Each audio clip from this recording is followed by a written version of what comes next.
নমস্কার, আমার নাম ইশরাফিল আলী। আমি কলকাতার বাসিন্দা। আমার হাইট 5 ফিট 11 ইঞ্চ। আর এইগুলো হলো আমার প্রোফাইল।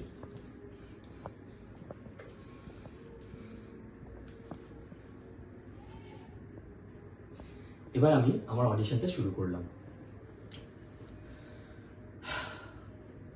আমার ছোট থেকে অনেক স্বপ্ন ছিল একটি মস্ত বড় ক্রিকেটার হওয়ার, যেমন সৌরভ গাঙ্গুলি, ধোনি, রাহুল দ্রাবিড়, এদের মতন হওয়ার।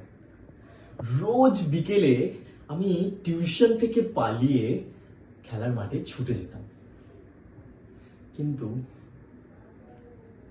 আমার বাড়ির লোকেরা চাইতো যে আমি একটা সরকারি চাকরি করি। আজ যে হোক করে আমি 50,000 টাকার বেতন তো পেয়ে যাই, কিন্তু মনের ইচ্ছা পূরণ করতে পারি।